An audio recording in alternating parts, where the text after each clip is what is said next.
도피. 그것은 파멸적인 사랑의 증거를 안고 이념의 총성이 난무하는 조국의 어둠 속으로 스스로 잠적하는 고독하고 처절한 모성애의 투쟁이었다. 윤여옥, 그녀는 사이판의 지옥에서 살아남았지만 해방된 조국의 냉혹한 현실 속에서 또 다른 죽음의 위협을 느꼈었다. 그녀에게 아이는 자신의 생존을 강요하는 가장 거룩한 숙명이었다. 새 청춘의 운명적인 분리를 완성하며 비극적인 서사의 다음 장이 시작되었었다.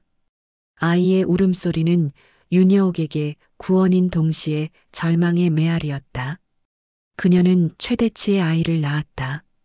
사랑하는 장아림과 함께 할 수 없는 죄책감과 언젠가 이 아이의 존재가 최대치의 광기를 자극할 것이라는 공포 속에서 여옥은 밤마다 잠을 설쳤었다. 해방 직후의 서울은 좌우익의 대립이 극단으로 치닫는 화약고였다. 최대치가 지하에서 벌이는 암살 투쟁의 위험은 아이의 생명을 위협하는 그림자였다. 여옥은 결단했었다. 서울을 떠나는 것, 모든 과거의 흔적을 지우고 아이를 위한 철옹성을 짓는 것이었다. 그녀는 상하이 암흑가에서 배운 냉혹한 처세술과 재력을 총동원했었다. 자신이 운영하던 술집 등 사업체를 정리하고 현금을 은닉했으며 누구에게도 알려지지 않을 남쪽 해안 지방의 작은 도시를 은신처로 물색했었다. 여옥의 도피, 그것은 단순한 피난이 아니었다. 위안부 사이판 경험을 완전히 지우고 새로운 신분으로 태어나기 위한 가장 정교하고 차가운 계획이었다. 아이를 품에 안은 채 밤기차를 타고 남쪽으로 향하는 여옥의 모습은 비장함 그 자체였다. 그녀는 자신의 사랑과 죄책감의 증거를 지키기 위해 홀로 이 시대의 전쟁을 치르고 있었다. 장아림은 윤여옥이 아이를 낳고 홀연히 사라졌음을 알았었다. 그는 여옥의 결정을 묵인할 수밖에 없었다. 자신이 최대치에게 가한 정치적 타격과 미군정, 소속 의사라는 신분은 여옥과 아이의 안전을 위협하는 가장 큰 요소였기 때문이었다. 하림의 침묵, 사랑하는 여인의 안전을 위한 가장 큰 희생이었다. 하림은 미군정 당국의 강력한 감시 아래 놓였었다. 최대치를 포함한 좌익 세력은 하림을 미제 제국주의의 앞잡이로 낙인 찍고 끊임없이 협박하고 위협했었다. 그의 삶은 고립과 의심의 굴레 속에서 고독하게 표류했었다.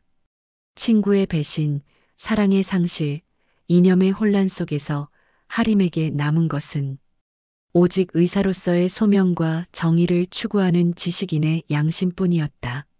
하림은 병원에서 좌우익의 대립 속에 희생된 부상자들을 치료하며 시대의 광기를 가장 가까이에서 목격했었다. 그는 자신이 겪은 전쟁의 비극과 친일파들의 잔재를 청산해야 한다는 강한 책임감을 느꼈었다. 하림은 여옥을 찾아 나설 수도 없었고 최대치와 화해할 수도 없었다.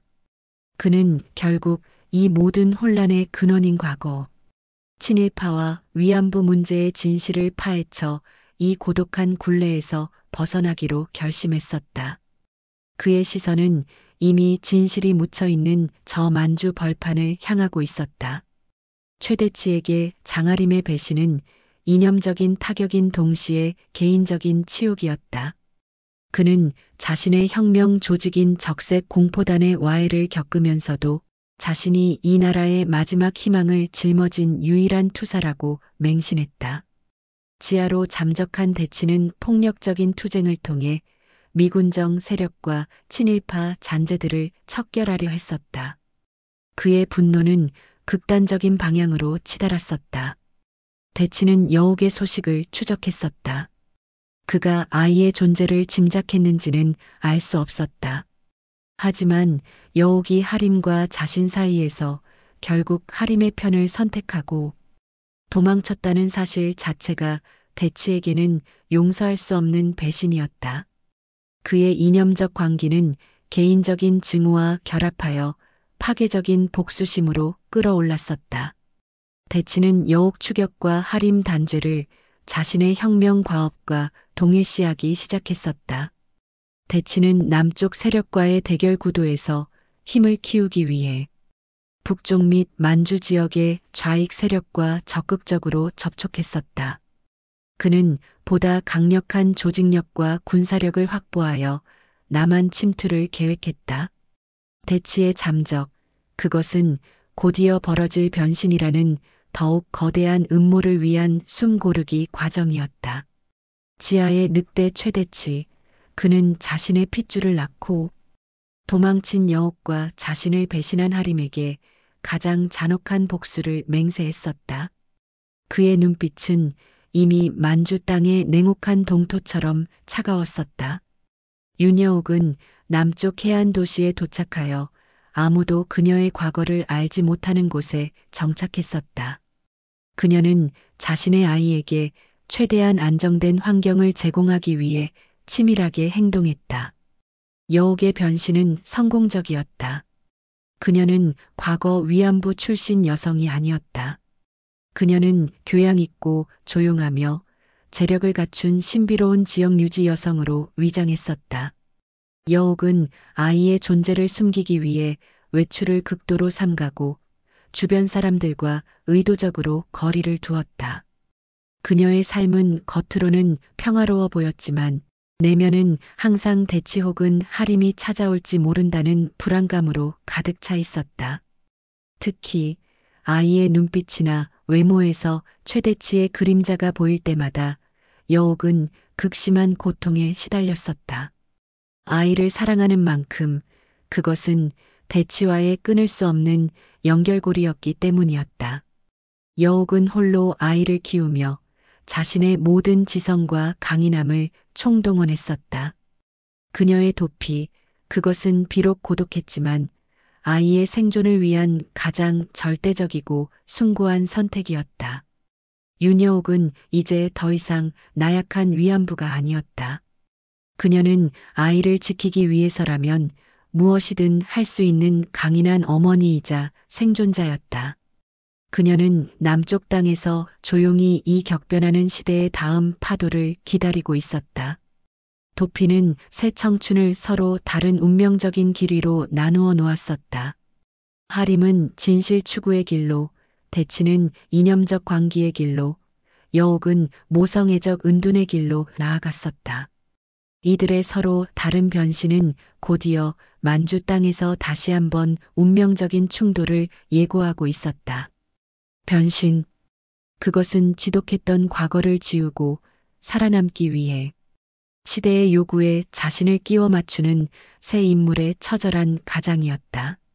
장하림은 고독한 지식인에서 진실을 쫓는 조사관으로, 윤여옥은 위안부에서 냉정한 사업가이자 어머니로, 최대치는 남한 지하조 직원에서 중국 팔로군 소속 혁명가로 각각 변모했었다.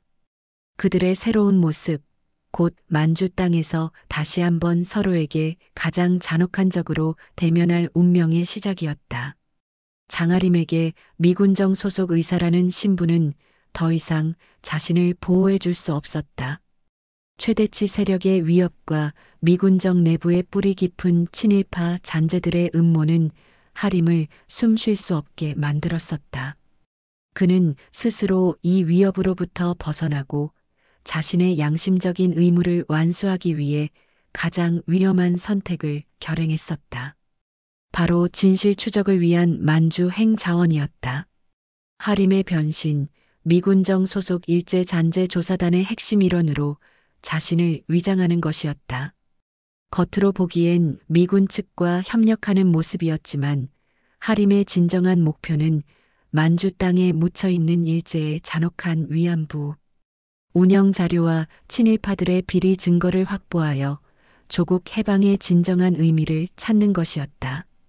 그는 이 조사를 통해 여옥의 비극적인 과거와 가츠코의 행방까지 추적할 수 있는 희망을 보았었다. 하림은 떠나기 전 자신을 향한 미군정의 의심을 벗겨내기 위해 철저한 준비를 했었다. 그는 자신이 떠나는 이유가 단순한 혐의 해소가 아니라 의사로서 전쟁의 피해를 증언해야 한다는 고결한 사명감 때문임을 주변에 각인시켰었다. 그의 변신은 고독하고 위험했지만 양심을 지키기 위한 가장 정직한 선택이었다. 만주로 향하는 하림의 뒷모습은 오직 진실만이 이 모든 비극을 끝낼 수 있다고 믿는 지식인의 비장함으로 가득했었다. 남쪽 해안 도시에 정착한 윤여옥의 변신은 가장 완벽했고 가장 슬펐었다. 그녀는 자신의 아이에게 최대치의 그림자가 닿지 않도록 하기 위해 모든 과거의 경험을 총동원했었다. 위안부, 상하이 암흑가, 그리고 사이판의 생존 투쟁을 통해 익힌 냉정함과 처세술은 여옥을 새로운 인물로 만들었었다. 여옥의 새로운 가면, 교양 있고 재력 있는 미망인 여사장님이었다. 그녀는 과거 친일파 인사들과 맺었던 인맥 및 거래 기록을 교묘하게 활용하여 남쪽 지역에서 안정적인 사업 기반을 다졌었다. 사업 수완은 뛰어났지만 여옥은 불필요한 관심을 피하기 위해 지역, 사회 내에서 철저히 고립된 삶을 유지했었다. 그녀에게 세상은 언제 터질지 모르는 지뢰밭과 같았었다. 아이 앞에서는 다정한 어머니였지만 사업 파트너 앞에서는 한치의 양보도 없는 냉혈한이었다. 여옥의 변신은 오직 하나의 목표를 위한 것이었다. 아이를 지키는 것, 그리고 만약 최대치 혹은 하림이 찾아왔을 때 그들을 막아낼 수 있는 경제적 힘과 사회적 방패를 마련하는 것이었다. 그녀의 삶은 아름답고 고요한 가면 뒤에 숨겨진 극도의 불안정 그 자체였다. 여옥은 매일 밤 아이의 얼굴을 보며 자신의 변신이 아이를 지키기 위한 유일한 길이었음을 되뇌었었다. 지하로 잠적한 최대치의 변신은 가장 잔혹하고 파괴적이었다. 남한 내부 좌익 조직이 와해되고 자신이 배신당했다는 분노는 그를 더욱 극단적인 이념의 광신도로 만들었었다. 대치는 자신이 지향하는 혁명을 완수하기 위해 가장 강력한 힘을 제공해 줄 수 있는 만주 지역의 중국 공산당 산하 팔로군 조직에 합류했었다. 대치의 변신, 조국 해방을 위한 순수한 열정을 개인적인 증오와 복수심에 완전히 종속시킨 이념의 괴물로의 탄생이었다. 그는 팔로군 내부에서 뛰어난 전술 능력과 냉혹한 실행력으로 빠르게 지휘관급 인물로 성장했었다. 대치에게 팔로군 조직은 자신의 잃어버린 지위와 권력을 되찾고 하림과 여옥에게 복수할 수 있는 가장 강력한 무기였다. 만주 땅은 그에게 새로운 기회였다. 일본군 철수 후 남겨진 군수물자와 혼란 속에 인적 자원을 확보하며 대치는 남한 침투를 위한 동토 계획을 치밀하게 세웠었다. 그의 가슴 속에는 혁명의 성공 외에도 자신을 배신한 하림과 자신의 핏줄을 낳고 도망친 여옥을 반드시 단죄해야 한다는 맹렬한 증오심이 불타고 있었다. 최대치의 변신, 가장 파괴적인 모습으로 다시 세상 앞에 나타나기 위한 준비 과정이었다. 그는 이미 만주 땅에서 하림이 자신을 향해 오고 있음을 감지하고 있었다. 장하림의 만주행 결정과 최대치의 팔로군 합류, 이 두 가지 변신은 두 친구의 운명을 다시 한번 만주라는 거대한 대륙 위에서 충돌시키고 있었다. 하림은 진실을 찾기 위해 왔고 대치는 혁명과 복수를 이루기 위해 주둔했었다. 서로가 가장 멀리 떨어져 있어야 할 존재들이 결국 이념의 파도와 과거의 인연에 이끌려 가장 위험한 지점에서 재회할 준비를 마쳤었다. 윤여옥은 남쪽 땅에서 이들의 비극적인 움직임을 알지 못했다. 그녀는 자신의 변신이 완벽하다고 믿었었다. 하지만 역사의 수레바퀴는 세 사람의 운명을 결코 쉽게 놓아주지 않았다. 만주 땅 어딘가에 숨겨진 보도소라는 곳이 하림의 추적 목표가 되었고 그 보도소 주변을 대치가 혁명의 거점으로 삼고 있었기 때문이었다. 새 청춘의 변신, 그것은 잠시 동안의 평화 대신 더 큰 파국을 예비하는 잔혹한 가장극이었다. 보도소. 그것은 만주 하얼빈 일대에 존재했던 일제관동군의 잔혹한 유산이었다. 겉으로는 사상범 및 불순분자를 수용하고 재교육하던 시설이었으나 실상은 인간성이 파괴되는 고문 수용소이자 비밀 자료가 묻힌 지옥이었다. 장하림에게 보도소는 진실의 단서였고 최대치에게는 혁명 과업을 위한 군사적 거점이었다. 두 친구의 운명적인 궤적이 이 비밀스러운 장소를 중심으로 만주 땅에서 다시 한번 팽팽하게 교차했었다. 장하림은 미군정 조사단의 일원으로 만주 지역에 도착했었다. 그의 공식적인 임무는 일본군 잔당 처리 및 위안부 피해 조사였지만 하림에게 보도소는 개인적인 진실 추적의 핵심 장소였다. 보도소에는 일본 군부의 비밀 문서와 친일파들의 협력 기록, 그리고 징용자 및 위안부 강제동원 관련 세부 자료들이 은닉되어 있을 가능성이 높았었다. 하림은 의사 신분을 활용하여 보도소 운영에 관여했던 인물들을 만나고 버려진 창고와 지하실 등을 샅샅이 뒤졌었다.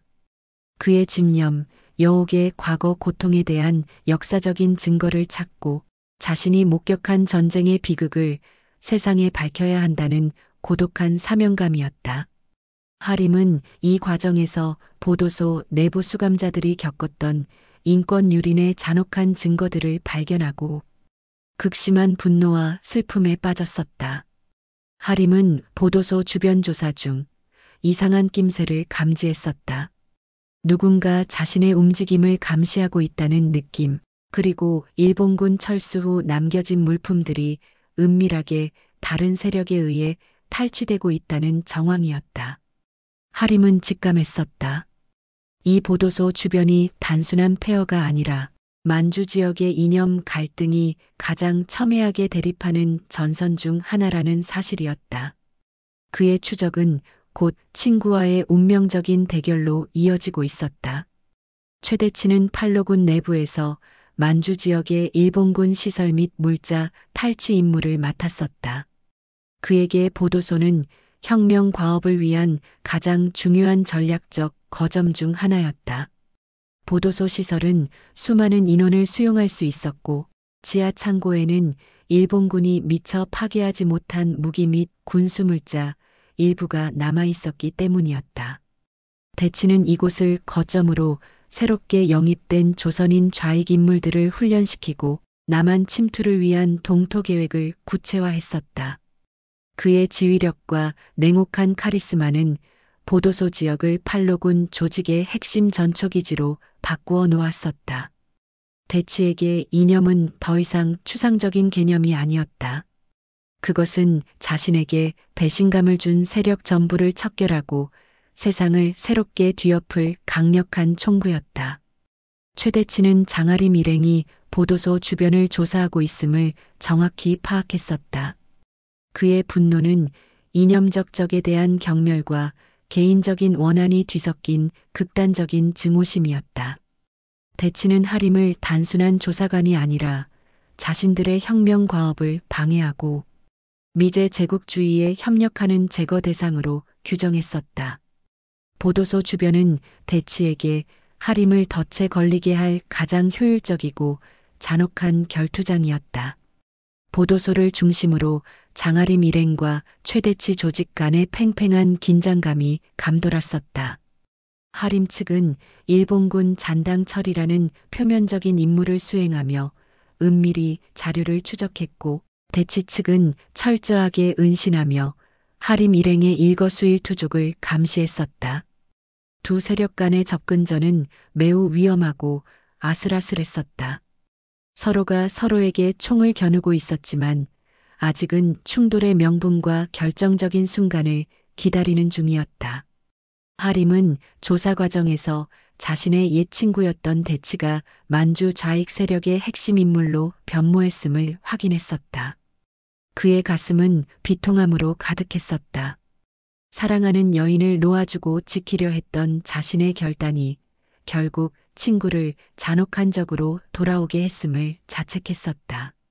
하지만 하림은 양심적인 의무를 포기할 수 없었다.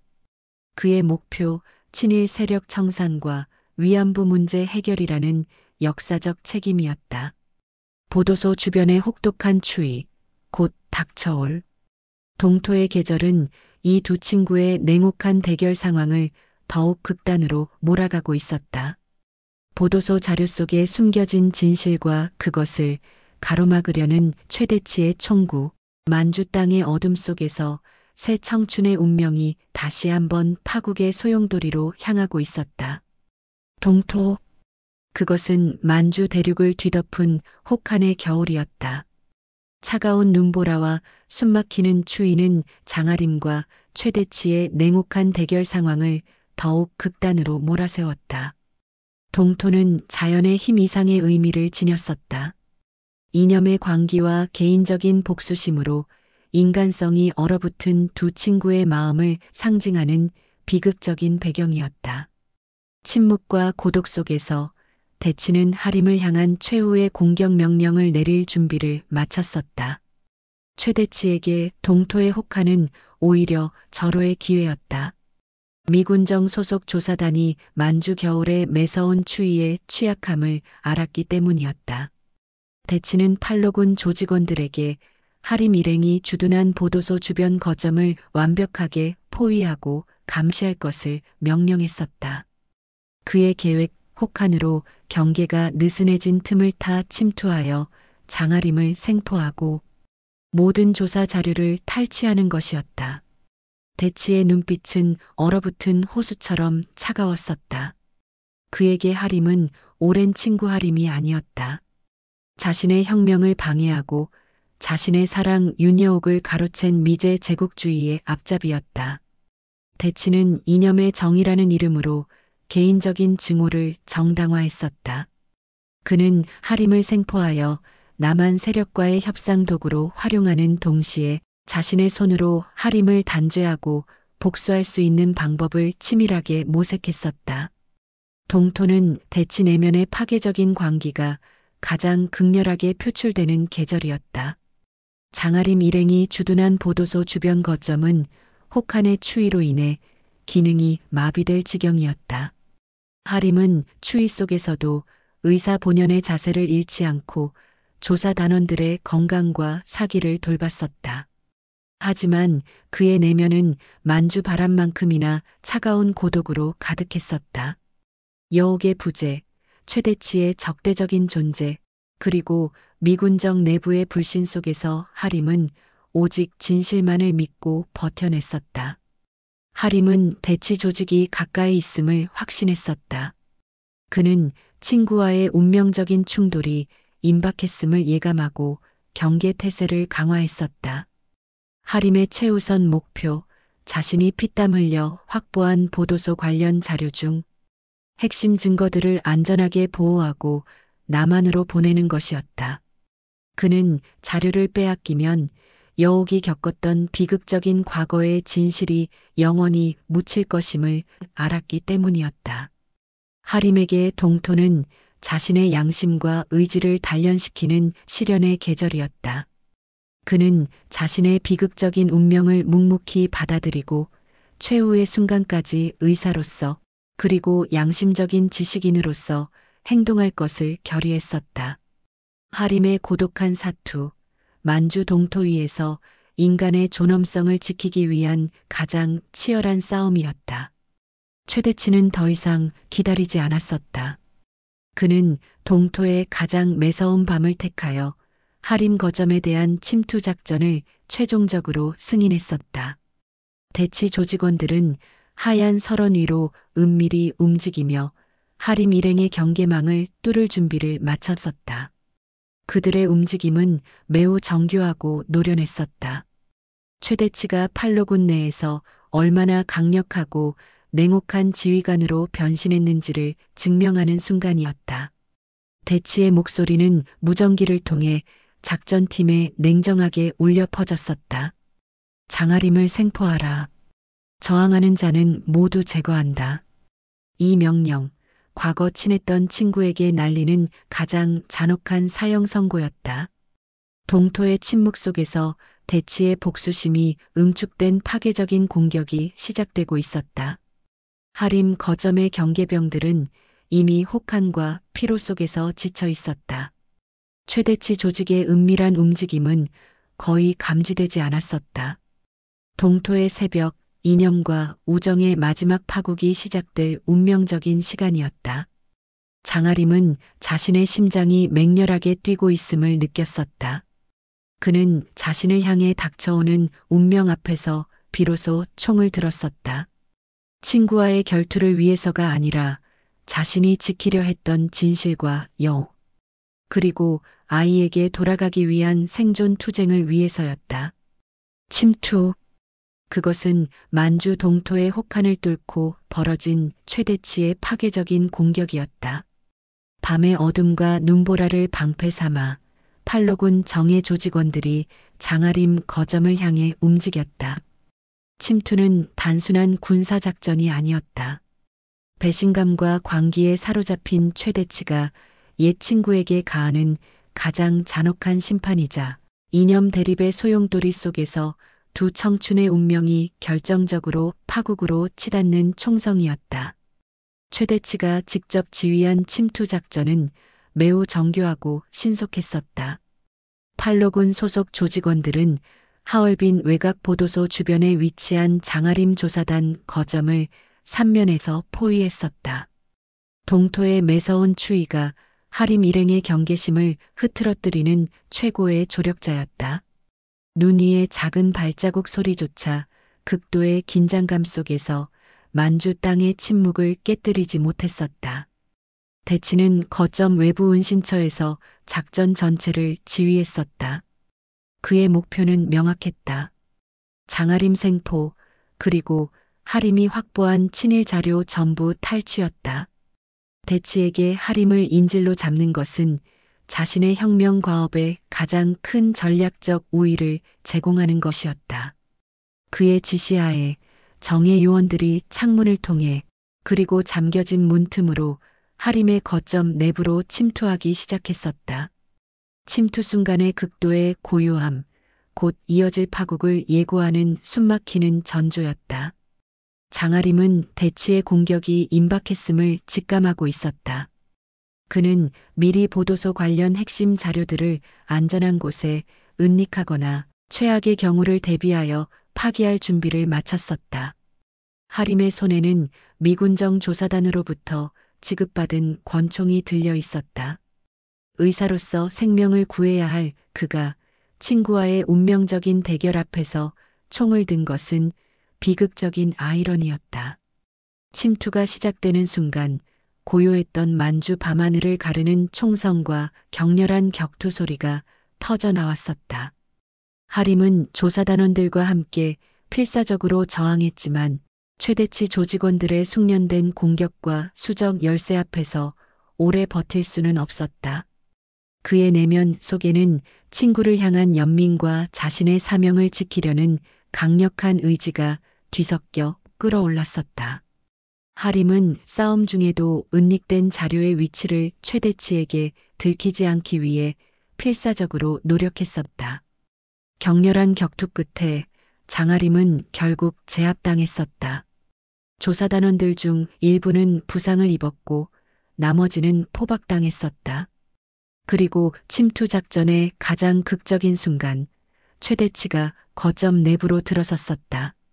어둠 속에서 최대치의 눈빛은 차가운 이념의 광기로 번뜩였었다. 포박당한 장아림의 눈과 마주친 순간 두 친구는 서로에게 가장 잔혹한 모습으로 제외했었다. 대치는 하림 앞에 냉정하게 다가섰었다. 그의 입에서 나온 말은 우정의 잔재가 없는 오직 혁명의 심판을 선고하는 냉혹한 음성이었다. 장아림, 너는 미제의 앞잡이가 되었다. 이것이 내가 선택한 길의 결과다. 대치는 하림의 변명 따위는 듣지 않았다. 그는 하림의 몸을 수색하여 자료 확보를 시도했지만 하림은 이미 핵심 자료를 은닉하거나 파기한 상태였다. 침투는 성공했지만 대치가 원했던 모든 것을 손에 넣지는 못했었다. 하지만 가장 중요한 목표, 장하림의 생포 자체는 대치에게 남한 세력과의 협상에서 절대적인 우위를 제공할 전략적 승리였다. 대치는 포박된 하림을 끌고 어둠 속으로 사라졌다. 보도소 주변을 뒤덮은 동토의 추위만이 두 친구의 운명적인 파국을 증언하고 있었다. 장하림의 납치, 곧 이어질 더 큰 비극의 시발점이었다. 접근.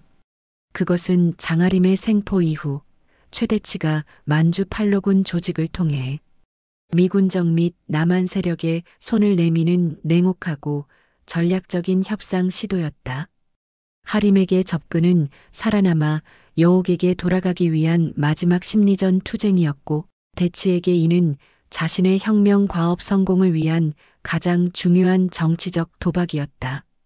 두 친구의 운명은 만주 땅속의 비밀 거점에서 다시 한번 격렬하게 얽혔었다. 장하림을 생포한 최대치는 자신의 혁명 과업에 있어 결정적인 전략적 우위를 점했었다. 미군정 소속 의사이자 조사단 핵심 인물을 납치한 것은 국제적인 이슈였다. 대치는 이 사건을 통해 자신들의 존재감을 드러내고 남한 측의 정치적 요구를 관철시키기 위한 접근을 시작했었다. 대치의 요구 조건은 매우 강경했었다. 남한 내부 좌익 정치범들의 석방, 군수물자 및 식량 제공, 그리고 자신들의 정치적 선전 기회를 보장하는 것이었다. 최대치는 하림을 만주 땅 어딘가에 숨겨진 팔로군 비밀 거점에 감금하고 그의 안전을 담보로 미군정 측과 긴장감 넘치는 협상을 벌였었다. 그의 마음속에는 하림에게 복수하고 혁명을 성공시키겠다는 이중적인 목표가 끓어오르고 있었다. 접근, 겉으로는 협상이었지만 속으로는 하림의 생명을 담보로 한 냉혹한 거래였다. 납치된 장하림은 육체적인 고통 속에서도 의사 특유의 냉철함과 지성을 유지했었다. 그는 대치가 자신을 단순히 죽이지 않을 것임을 알았다. 자신은 협상을 위한 가장 가치 있는 인질이었기 때문이었다. 하림은 이 딜레마를 자신의 생존 전략으로 활용했었다. 그는 대치와의 대면 상황 속에서 이념적 논쟁 대신 과거 두 친구의 우정과 양심을 자극하는 심리전을 펼쳤었다. 하림은 대치에게 내가 추구하는 혁명은 폭력이 아니라 정의여야 한다는 양심적인 경고를 끊임없이 던졌었다. 그의 목표, 대치의 광적인 결단을 흐트러뜨리고 자신을 쉽게 죽일 수 없도록 심리적인 장벽을 세우는 것이었다. 하림은 여옥과 아이에게 반드시 살아 돌아가야 할 책임감을 느꼈었다. 아이의 존재가 대치에게 알려지는 것을 막기 위해 하림은 극도의 자제심을 발휘했었다. 협상 진행 중 하림은 자신의 탈출 가능성을 계속해서 탐색했었다. 그는 감시가 느슨해지는 틈 혹은 대치 조직 내부의 갈등을 이용할 기회만을 기다리고 있었다. 하림의 투쟁, 총 대신 지성과 양심으로 벌이는 고독한 생존 사투였다. 장하림의 납치 사건은 미군정 당국에게 심각한 문제를 야기했었다. 미군정 정보 라인은 하림 송환 협상 외에도 그의 납치 배후를 추적하는 과정에서 매우 민감한 정보들을 취합했었다. 이 정보들 중에는 하림이 남한 내부 어떤 여성 및 아이의 안전에 대해 은밀히 관심을 표명했었다는 단서가 포함되어 있었다. 이 단편적인 정보 조각이 결국 최대치 조직의 귀에 흘러들어갔었다. 대치는 하림을 신문하는 과정에서 여옥의 존재 및 아이의 존재를 완벽하게 확신하지는 못했지만 하림이 그들을 지키기 위해 침묵하고 있다는 사실만큼은 명확하게 파악했었다. 대치의 분노는 이념적 대립을 넘어 개인적인 치적 문제로 확대되기 시작했었다.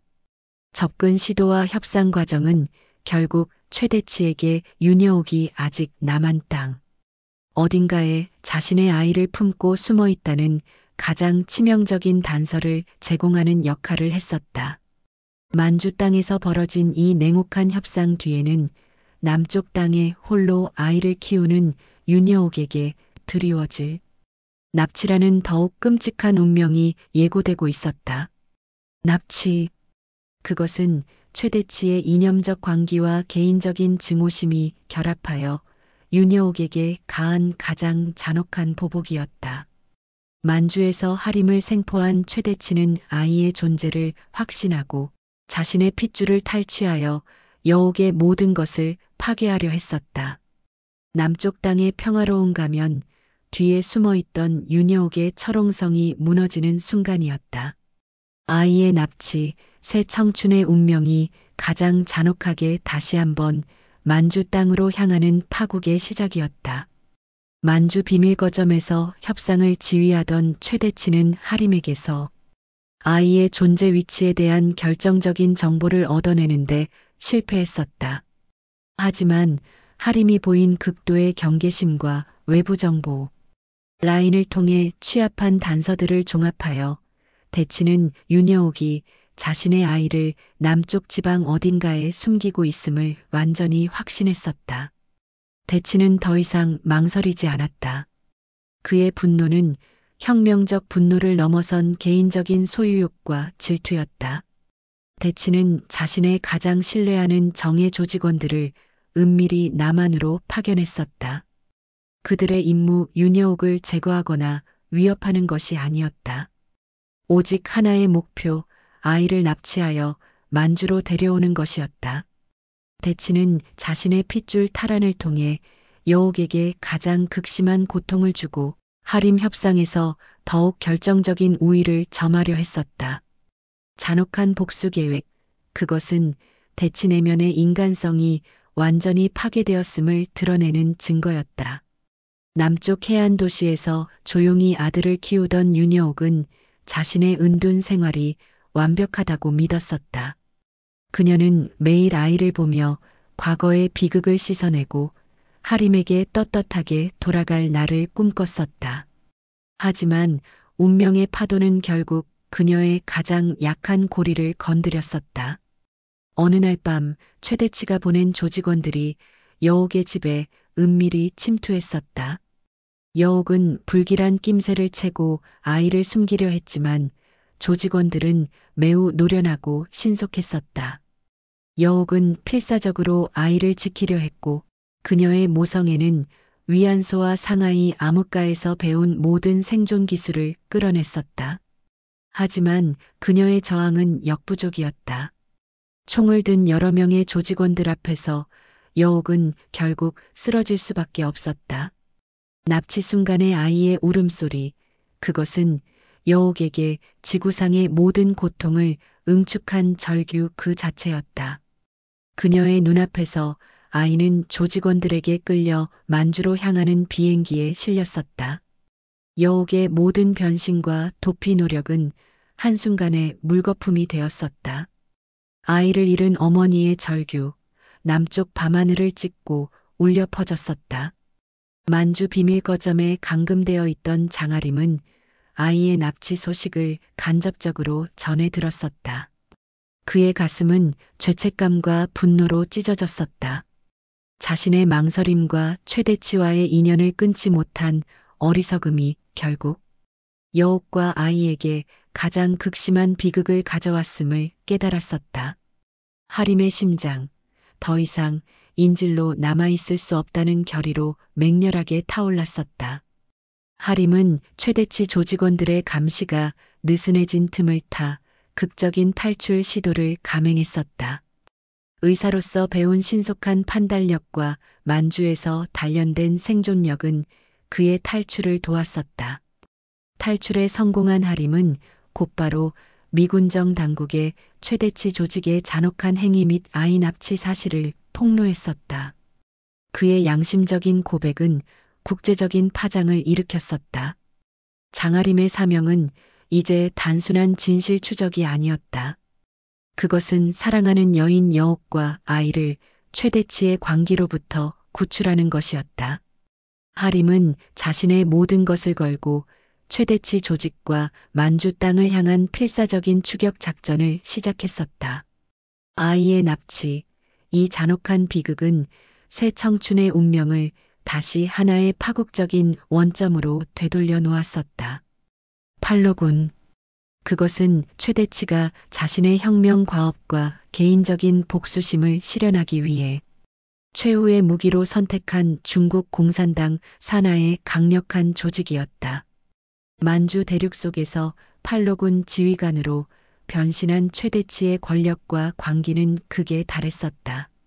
장하림은 이 거대한 이념의 벽 앞에서 아이를 구출하기 위한 가장 절박하고 위험한 싸움을 시작해야만 했다. 팔로군 기지, 그곳은 비극적인 새 청춘의 운명이 마지막으로 결전을 벌일 운명적인 장소였다. 최대치는 아이를 납치하여 만주 팔로군 비밀 기지로 데려왔었다. 그의 자신감과 권위는 하늘을 찔렀었다. 아이의 탈취는 대치에게 단순한 복수를 넘어선 승리 그 자체였다. 그는 하림 협상을 이용하고 아이를 인질로 삼아 남한 측에 더욱 극단적인 정치적 양보를 요구했었다. 대치에게 아이는 자신의 핏줄인 동시에 윤여옥을 굴복시키고 장하림을 파멸시킬 수 있는 가장 효과적인 무기였다. 팔로군 내부에서 대치는 냉혹한 전략가이자 무자비한 지휘관으로 인정받았었다. 그는 만주 지역의 이념 갈등을 이용하며 자신의 권력 기반을 공고히 다졌었다. 대치에게 혁명은 점점 개인적인 증오심과 동일시되었었다. 그는 여옥 혹은 하림이 아이를 찾아 만주로 올 것임을 예상하고 팔로군 기지를 난공불락의 요새로 만들었었다. 대치의 눈빛, 더 이상 과거의 뜨거운 열정을 가진 학생이 아니었다. 오직 혁명 논리와 복수심만이 남은 차가운 괴물이었다. 만주 땅에서 극적으로 탈출한 장하림은 미군정 당국과 함께 최대치 조직의 비밀 기지를 추적했었다. 하림의 추격, 단순한 정보전이 아니었다. 그것은 시간과의 싸움이자 사랑하는 여인 여옥과 아이를 지키기 위한 가장 절박한 투쟁이었다. 하림은 자신의 모든 지성과 인맥을 총동원하여 팔로군 기지의 위치를 파악하려 했었다. 하림에게 팔로군은 단순한 군사 조직이 아니었다. 그것은 과거 친했던 친구가 가장 극단적인 모습으로 변신하여 세운 이념의 벽이었다. 하림은 이 벽을 정면으로 뚫고 들어가야 함을 알았다. 그의 마음속에는 여옥과 아이에게 반드시 살아 돌려주겠다는 강력한 의지만이 남아 있었다. 하림은 자신에게 남은 마지막 무기, 미군정, 조사관 신분과 그가 확보한 친일파 관련 결정적인 정보를 활용하여 팔로군 기지 내부로 침투할 계획을 세웠었다. 그의 추격, 곧 친구와의 운명적인 최후의 결투로 이어질 비장한 여정이었다. 아이를 납치당한 윤여옥은 더 이상 남쪽 땅의 조용한 미망인이 아니었다. 그녀의 모성애는 지구상의 그 어떤 힘보다 강력한 투쟁의 불꽃으로 변했었다. 여옥은 남아있던 사업 재산을 모두 정리하고 아이를 찾아 만주로 떠날 결심을 했었다. 그녀에게 가장 중요한 것은 돈이나 안전이 아니었다. 오직 아이를 다시 품에 안는 것이었다. 여옥은 자신의 과거 인맥 및 상하이, 암흑가 시절의 정보력을 총동원하여 만주 지역의 최대치 조직 및 팔로군 동향을 은밀히 파악했었다. 그녀는 자신이 직접 만주로 가서 아이를 구출해야 함을 알았다. 여옥의 결단, 사랑하는 아들을 지키기 위해 죽음도 불사하는 강인한 어머니의 맹세였다. 장하림의 탈출 소식은 여옥에게 작은 희망의 불씨였다. 그녀는 하림과 만주 땅 어딘가에서 다시 만나 최대치라는 공동의 적 앞에서 아이를 위해 최후의 협력을 벌여야 함을 알았다. 윤여옥의 만주행, 비극적인 새 청춘의 운명이 팔로군. 기지라는 최후의 결전장에서 다시 한번 만나 얽히는 가장 드라마틱하고 파국적인 시퀀스였다.